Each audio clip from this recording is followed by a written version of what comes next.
Deep in the South African lowveld, a young bull elephant grazes peacefully through the savanna. As he probes the leaves and branches with his trunk, he encounters something unfamiliar. He has unknowingly placed his trunk into a wire snare left by poachers hoping to catch an antelope for dinner. Or worse, a pangolin for the illegal international black market. Instinctively, he pulls away. But the harder he struggles, the tighter the wire bites into his trunk. With one panicked tug, the snare tears free from the tree to which it was anchored, remaining tightly wrapped around the elephant's trunk.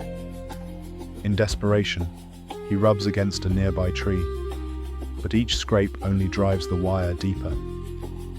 Left unchecked, the snare will continue to tighten, threatening to sever nearly 2/3 of the trunk beyond the wound.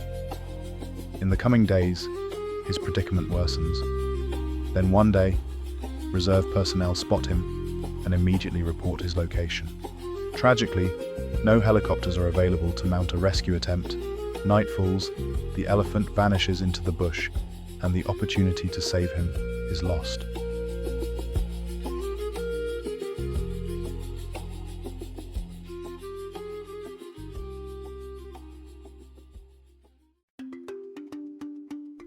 Three weeks later, in South Africa's Timbabati Private Nature Reserve, guests from Shinzela camp are returning from an early morning game drive.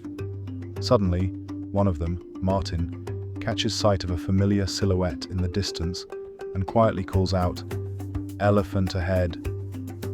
As the safari vehicle rounds a bend and climbs onto an earthen dam, the great bull comes fully into view, slowly making his way along the rough track. The vehicle follows at a respectful distance. Then Steve, the guide, notices something alarming. A wire snare is tightly wrapped around the elephant's trunk. He realizes that this is the same injured bull reported 3 weeks ago, and he immediately understands that time is running out for this animal. He grabs his radio and calls for assistance. When the elephant leaves the road and disappears into the dense bush, every second becomes more critical. The passengers scan frantically through the thickets, pointing out fleeting glimpses of the bull as he melts into the vegetation.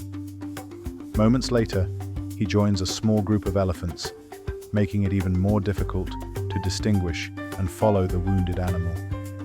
Within minutes, he is gone.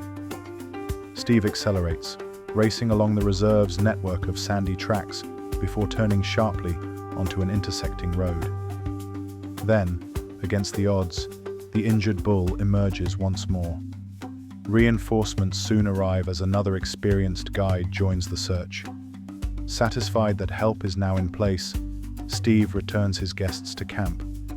There, Deborah and Martin can do little more than wait, worry, and hope that somewhere beyond the trees, the rescue efforts have begun. The camp eats lunch, but no word comes, so the guests return to their tents to await the signal, the beating of the camp drum. Long minutes pass.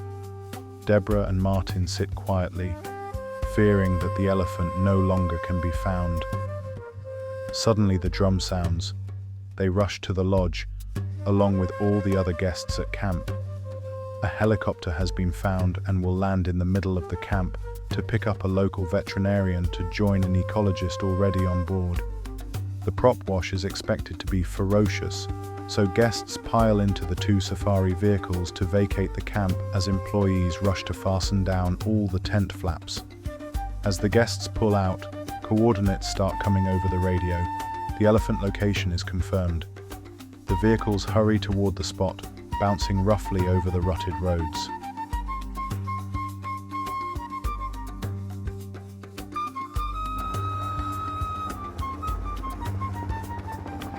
Back at camp, the helicopter finally arrives to pick up the veterinarian who has arrived via automobile.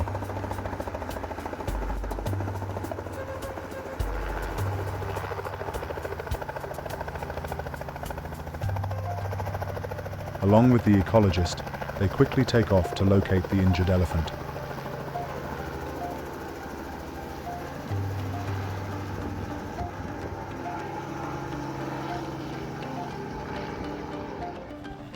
Before long, The camp guests see and hear the helicopter arrive, circling the area to pinpoint the elephant's new location. Circling high above, the rescuers need to avoid frightening the animal until they are able to make a positive identification.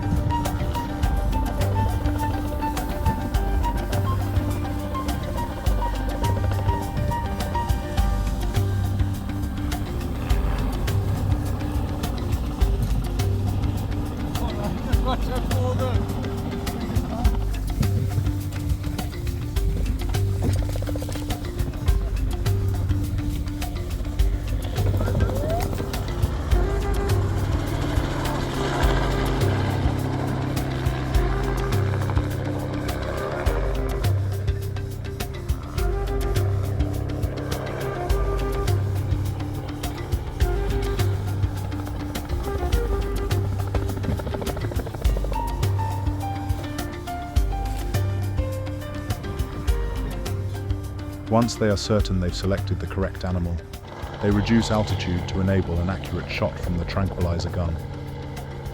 Of course, the elephant is alarmed and begins to run. Quickly, a tranquilizer dart is fired, and the helicopter follows the bull's movements while the sedation slowly sets in. Soon the radio crackles and the announcement comes: the elephant is down. Once again, the safari vehicles set off. There are no roads here, so the vehicles lurch and bounce over the rugged terrain, mowing down small trees in their path. Time is critical. The elephant cannot remain sedated any longer than is necessary. Once the elephant is revived, the risk that he may become fearful and dangerous is very real, particularly to vehicles or helicopters nearby. Also, there's a chance that other elephants in the area could return to check on their comrade and may regard the rescue team as a threat. Consequently, the helicopter has landed some distance away, and the camp guides likewise park the safari vehicles at a safe distance. The rescue team acts quickly and has already removed the wire snare by the time Deborah and Martin arrive. The veterinarian expresses confidence that the wound will heal and that this beautiful animal will survive and thrive.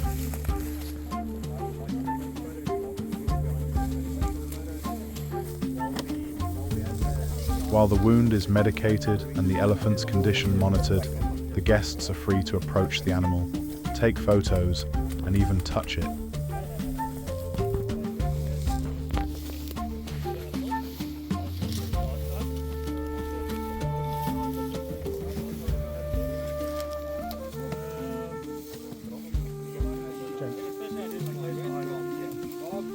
A short stick is inserted into the opening of its trunk to allow the elephant to breathe while under sedation.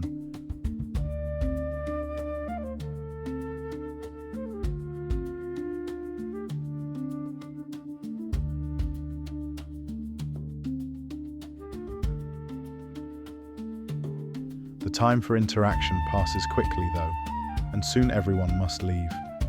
When everyone has returned to their vehicle, the veterinarian injects a reversal agent into the sleeping giant and quickly retreats to the waiting helicopter.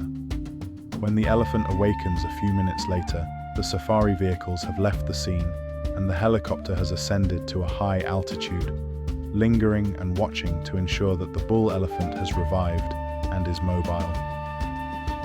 4 days later, after she and Martin had left Timbabati, Deborah contacted the hosts, Jared and Daleen, at Shinzela to see if there was any word of the elephant's condition. Jared responded with a voice message. Hi there, Deborah. It's Jared. Just an update on the elephant. All is 100%. He's made almost a full recovery and sorted, and looks like he'll be absolutely fine.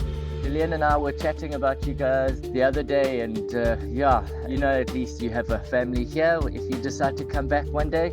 But yes, safe travels home, and hopefully we see you again one day. Cheerio.